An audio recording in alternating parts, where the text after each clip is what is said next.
Oui, le moment tant attendu du psychologue est enfin arrivé. N'hésitez surtout pas à poser vos questions à Magali qui est là sur le plateau sur fitv.com. Ça va Magali? Ça va bien, merci. Ah, ça fait plaisir de te recevoir. Et puis alors Amy qui va nous poser la question du jour. Elle vient de qui et c'est quoi? Alors, c'est une question qui vient de Laura, 22 ans, qui habite Paris.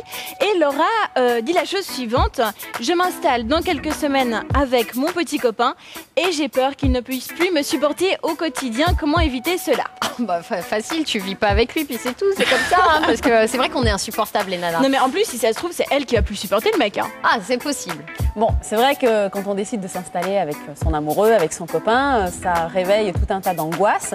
Et l'angoisse principale, je pense, c'est la peur de la routine. Ah ouais. Voilà, se lever tous les matins, retrouver le même environnement, ne plus avoir de petits secrets, ne plus se pomponner pendant des heures. Mais c'est un peu dans inévitable l'attente du la prochain routine. rendez-vous.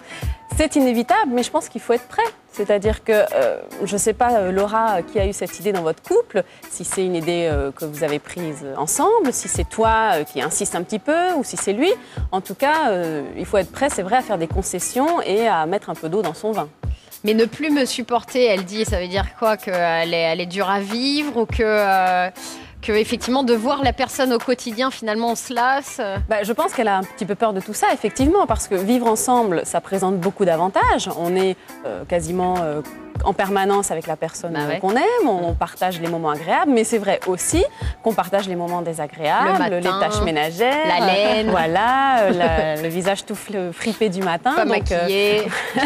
Il y a des choses qu'il faut pouvoir peut-être discuter au préalable, voir si on peut partager cette intimité-là. C'est ça, hein, c'est s'offrir un peu nu à tous les moments de la journée. Est-ce qu'on est en mesure de partager cette intimité-là, c'est-à-dire la sienne et aussi celle de l'autre, hein? Est-ce qu'on peut aussi continuer à aimer l'autre en le voyant avec effectivement les yeux tout collés le matin, les cheveux hirsutes. Puis c'est vrai qu'elle a pas à s'inquiéter parce que d'habitude c'est les mecs qui sont insupportables quoi. Ils sont super bordéliques, ils jettent leurs chaussettes en boule comme ça qui sentent super mauvais au pied du lit. On se réveille, on a ça en vue le matin, c'est super agréable.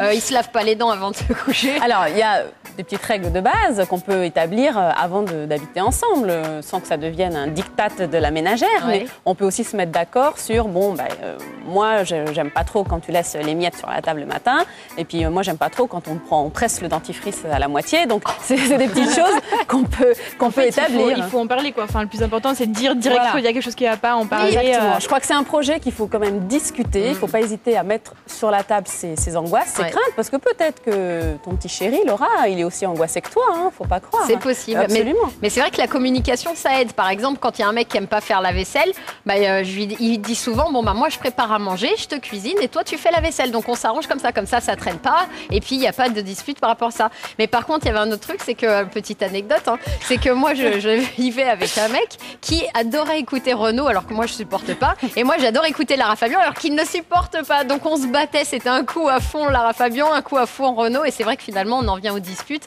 et puis il y en a un qui part retourner chez ses parents. Bon, alors après il y a une question de concession, de compromis et de respect, c'est-à-dire si toi c'est Lara Fabian ton idole, peut-être qu'il peut le supporter pendant une petite heure ou aller faire un tour pendant cette heure-là et inversement. Ouais. Après, tout est dans la mesure et dans le partage des C'est excellent, t'imagines? Excuse-moi, je voudrais écouter Lara Fabian. Tu peux partir, aller te faire un petit cinoche, fais ce que tu veux. Mais... Alors après, c'est peut-être avec Lara Fabian que tu aurais dû t'installer.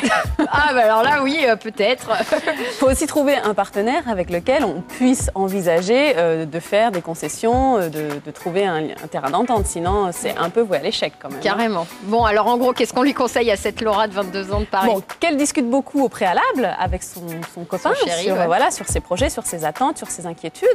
Et peut-être qu'elle garde dans un coin de sa tête, vu son jeune âge, que si jamais c'est un échec, c'est pas la fin du monde. Ce sera douloureux, ce sera peut-être difficile de s'en remettre, mais l'échec, c'est aussi ce qui fait grandir et ce qui fait apprendre la vie. Exactement. Donc en gros, Laura, je pense qu'il faut que tu tentes l'expérience, mais avec des discussions au préalable pour établir quand même certaines règles d'aménagement de vos futurs rapports à la maison à deux, 24 heures sur 24. Ouh, déjà, ça me fait peur.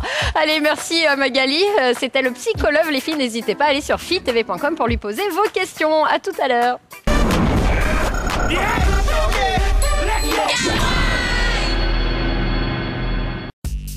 Une exclue FITV.